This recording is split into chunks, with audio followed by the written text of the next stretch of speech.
Bonjour à vous tous, j'espère que vous allez bien. Alors aujourd'hui, on va traiter une séquence au niveau du commerce international, c'est le diagnostic à l'export. Pour traiter ce point-là, on va prendre en compte ce plan. Alors on a mené un diagnostic export et analysé les marchés étrangers, démarche de l'internationalisation de l'entreprise, diagnostic global à l'export interne et externe, choix stratégique, le marché au niveau international, l'environnement international. C'est l'ensemble des éléments qu'on va voir, Inch'Allah, à travers cette vidéo-là. Alors, le fait de mener un diagnostic à l'export et analyser les marchés est un élément primordial qui permet de réduire les risques et aider à la prise de la bonne décision. D'où la nécessité d'analyser le marché au niveau international. Surtout que le marché au niveau international est en perpétuel changement. Du coup, et afin d'éviter plusieurs risques, il faut obligatoirement analyser le marché souhaiter ou bien le marché cible avant d'aller à l'exportation et avant de penser à aller s'implanter au niveau de ce marché.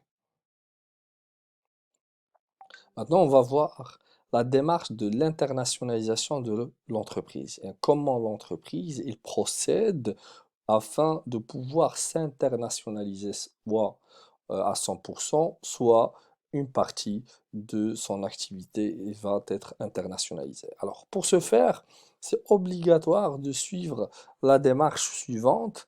Alors, comme vous pouvez voir, elle est divisée en deux.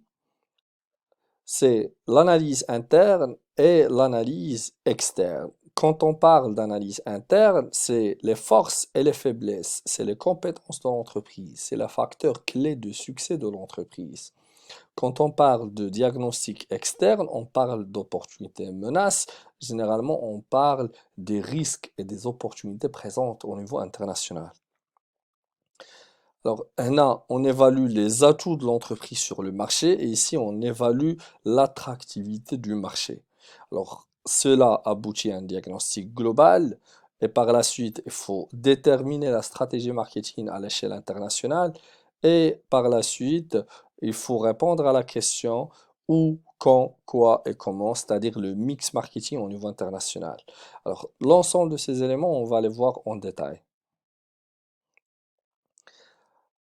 Afin de s'internationaliser, on distingue entre la phase du diagnostic, la prise de décision, le choix du marché cible, le choix des moyens d'accès au marché cible, l'élaboration du programme de marketing international, le choix de la structure adéquate, le suivi et le contrôle du processus, la remédiation. Ce schéma explique la démarche autrement d'internationalisation. Bien sûr, la démarche toujours il commence par une analyse externe. L'analyse externe repose soit sur l'analyse SWOT ou bien sur l'analyse PESTEL ou bien PREST. Et par la suite, c'est l'analyse interne. Il repose sur les forces et faiblesses de l'entreprise par rapport aux compétences, par rapport aux ressources disponibles et par rapport aux facteurs clés de succès. Et enfin, il faut mettre en place un mix marketing au niveau international afin de pouvoir générer de la valeur au niveau international. Le diagnostic global à l'export interne et externe. Maintenant, on va passer à l'explication du diagnostic interne et externe. Comme on a dit tout à l'heure, le diagnostic interne repose sur sur l'analyse SWOT. Une partie de l'analyse SWOT, c'est forces et faiblesses, ou bien sur les 5 forces de porteur. Les 5 forces de porteur, ils reposent sur 5 forces. Généralement, c'est l'intensité de la concurrence, la menace des nouveaux entrants, la menace des produits de substitution, le pouvoir de négociation des fournisseurs et le pouvoir de négociation des acheteurs.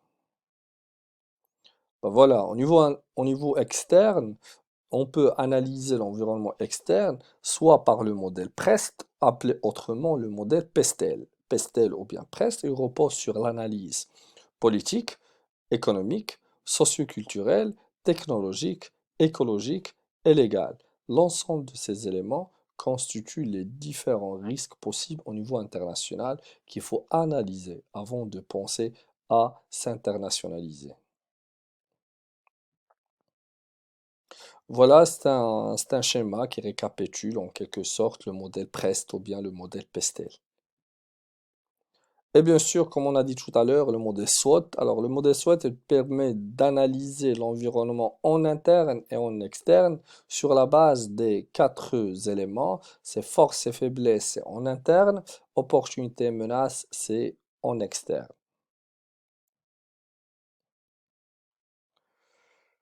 Alors, il ne faut pas oublier les micro-risques qui ne sont pas analysés ni diagnostiqués par les modèles déjà précités. C'est pour cette raison qu'il faut analyser en profondeur le comportement. Il faut analyser en profondeur les attitudes du consommateur du pays cible.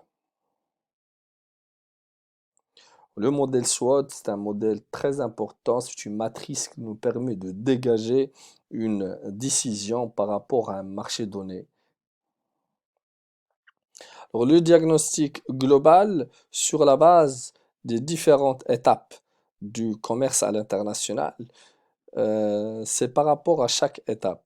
Alors, on a les risques de prospection, c'est au niveau de la prospection qu'il y a plusieurs risques. Il y a un risque au niveau de réception d'appels d'offres, au niveau de l'offre, au niveau de contrat. Des risques se sont liés à l'amortissement de l'ensemble du chiffre d'affaires, la garantie de prospection après étude. Alors, on a c'est les risques établis par étape ou bien par période.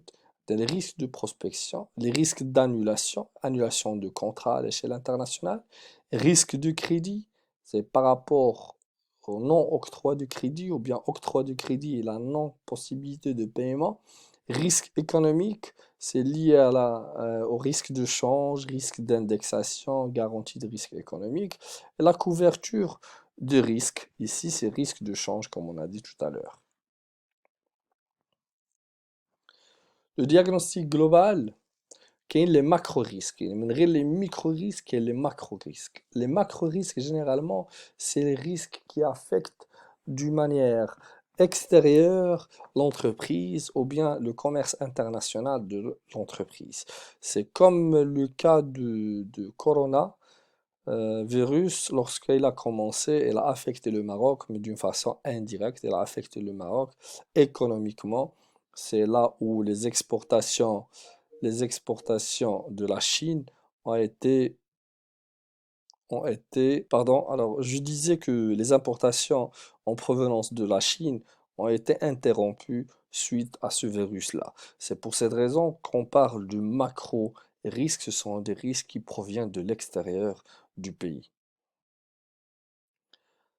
Diagnostic international interne, il comporte aussi bien capacité de l'entreprise à s'internationaliser, يعني كنشوفوا واش l'entreprise vraiment elle a les capacités, elle a les moyens pour aller à l'international. Mais chez n'importe quelle entreprise, elle peut aller à l'international, elle peut exporter, elle peut aller s'implanter à un pays étranger. Capacité de l'entreprise à s'implanter sur un ou plusieurs marchés extérieurs. كنشوفوا هاد l'entreprise واش elle a les capacités باش انه تمشي تانستالا في ان مارشي اكستيريور واحد ولا بزاف يعني ماشي غير تاكسبورتي مي تمشي وتانستالا. Capacité de l'entreprise à se développer à l'international de manière intégrée. يعني l'entreprise كتمشي au niveau international, par exemple une entreprise marocaine كتفتح في la France وكتفتح une entreprise indépendante اللي كيكونوا عندها d'autres filiales au niveau de la France par exemple. Et tellement l'entreprise il se développe vraiment au niveau international. Maintenant, on est arrivé au point du choix stratégique, hein. L'entreprise, elle est amenée à choisir une stratégie marketing au niveau international. Généralement, il y a deux grandes stratégies. Il y a la stratégie locale ou la stratégie globale. Ou le mieux, la stratégie d'adaptation, adaptation et la stratégie de standardisation. Alors, stratégie d'adaptation, il consiste à adapter le produit par rapport à chaque pays. Ou là, il consiste à adapter le mix marketing par rapport à chaque pays. Je vous donne un exemple. Par exemple, McDonald's, au Maroc, il propose des produits qui sont spécialement proposés par le McDonald's aux Marocains et aux pays du Moyen-Orient. Par le menu Mbrouk. Menu Mbrouk, il a مشينا la France, مشينا l'Espagne, مشينا l'Italie ou là, dans un pays étranger. ما نلقاوش menu Mbrouk. Menu Mbrouk, c'est un menu dédié et adapté pour la région MENA, Middle East, North Africa. Alors, par exemple, Coca-Cola, au niveau des fêtes, الأعياد, كنلاحظوا أنهم كيديروا de la publicité qui est adaptée par rapport للعيد الكبير العيد الصغير عاشوراء etc. Par contre, si on part aux États-Unis, on va pas trouver que Coca-Cola il fait de la publicité pour des événements religieux tels que l'Aïd الكبير ou l'Aïd الصغير etc. Quand on parle de marketing global ou bien la standardisation, c'est-à-dire que l'entreprise il n'adapte pas son mix marketing par rapport aux spécificités de chaque pays. يعني كيف ما un produit كيتباع في ميريكان كيف ما كيتكوميرسياليزا في ميريكان كيف ما كدير ليه لا بوبليسيتي في ميريكان كيف ما سميتو في ميريكان كيتباع في المغرب كيتكوميرسياليزا في المغرب بلا ميم فاسون بلو ميم نون بلي ميم زانغريديون et né tel qu'il est. Alors généralement هاد لا استراتيجي هادي ça ne marche pas pour les produits de grande consommation. Ça marche généralement pour les produits soit d'électroménager, soit les produits de véhicules, etc.